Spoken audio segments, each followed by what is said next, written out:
Včeraj zaslišali prvo pričo Marjana Senico, ki je bil zaposlen v železarni Ravne in potem tudi v sistemski tehniki.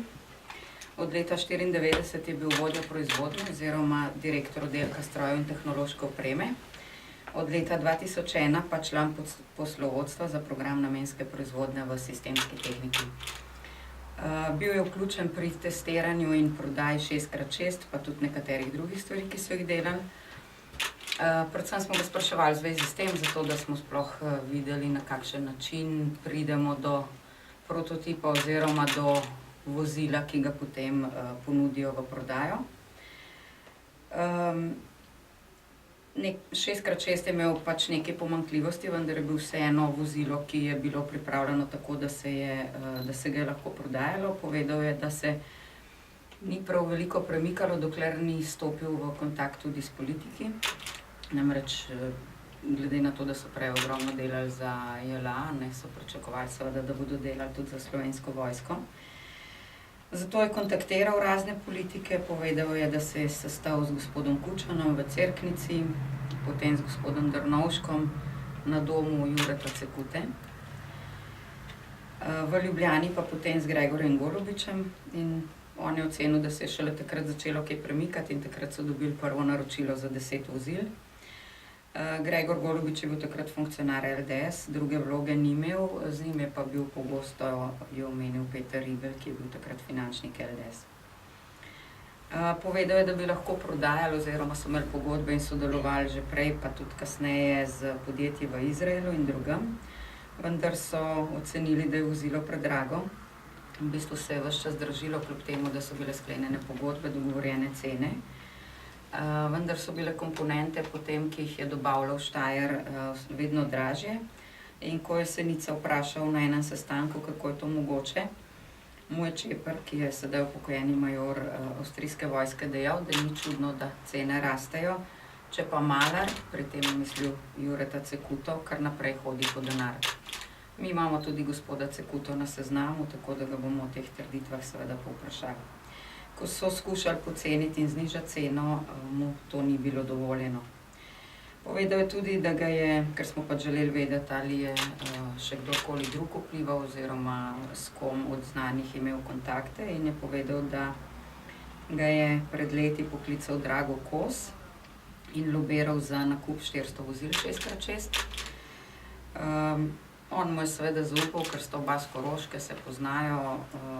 Poleg tega je bil takrat še zaposlen na policiji, na Ministrstvu za notranje zadeve. In k njemu je poslal podjetnika Milana Šalamuna.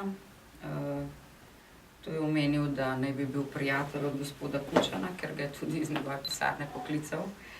Sta se slišala, ki naj bi poskrbel za to naročilo, torej 400 vozil 6x6. Denar pa naj bi zagotovil Danilo Kovačič. Z tega kasneje sicer ni bilo nič, ampak on je pač vsako možnost, da bi podjetje delalo in prodajalo vozila, seveda.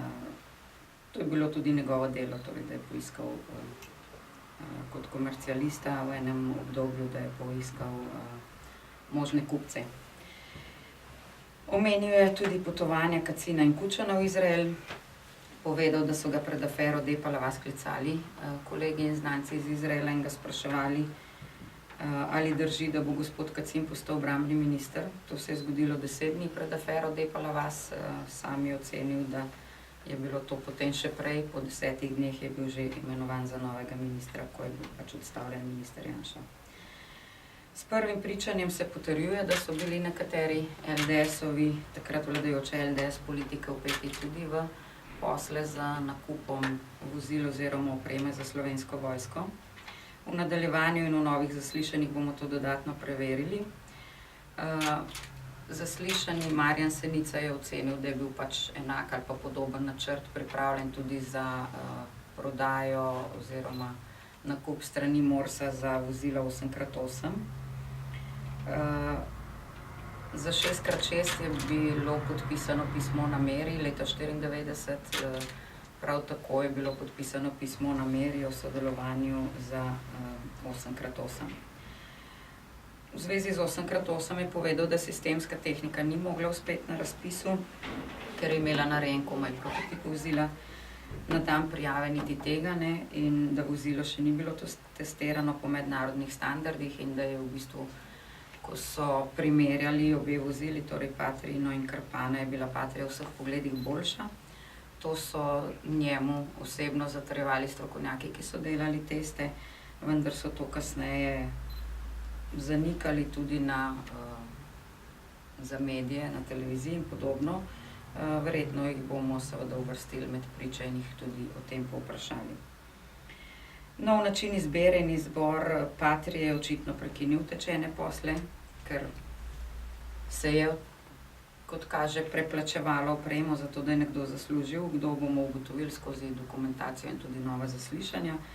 Gotovo to ni bil samo Jure Cekuta, verjetno, tako kot je povedala priča, tudi vodilni v takratni LDS oziroma stranka LDS. Danes ob 9. uri bi morali zaslišati gospoda Ropa, takratnega premierja vlade, in ob 11. uri gospoda Janše. Pri gospodu Ropu smo imeli nekaj težav z pošto, torej ne vemo, ali je prejel ali ni prejel, namreč kuverta z vabilom in povratnico se je vrnila nepodpisana, tako da ne vemo, kdo je to kuverto odprl in je že pač poizvedba na pošti. Tako da smo ob zaključku včerajšnje seje, ko smo se pogovarjali o nadaljnjem delu, se dogovorili, da obe zaslišanji odpovemo za danes in jih prestavimo pač na kasnejše obdobje. V tem času pa pridobimo še nekaj dokumentov in po pogledu v dokumentacijo se dogovorimo o nadaljnjem delu. Namreč potekale so že 3 komisije, ki so del tega, kar je tudi namen te preiskovalne komisije že preiskovale, čeprav ne tako direktno oziroma pač več stvari. Zato moramo še najprej pogledati v to dokumentacijo in zaslišanja, potem pa bomo ocenili, ali so dodatna zaslišanja potrebna ali ne.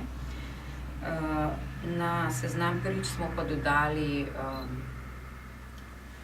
gospoda z obrambnega ministrstva, lahko potem povemo dodatno, ki je zadolžen za razpise, da bi nekatere stvari v zvezi z razpisi pojasnil. Sicer pa zahtevamo še nekaj dodatnih dokumentov v zvezi s prodajo sistemske tehnike, tudi to je tema naše preiskovalne, poleg tistega, kar že imamo, torej poročila Računskega sodišča. Tako da v roku 14 dni pričakujemo, da bomo to dokumentacijo dobili in se v tem času tudi kot komisija sestali in se dogovorili za nadaljne delo in koga v nadaljevanju zaslišimo.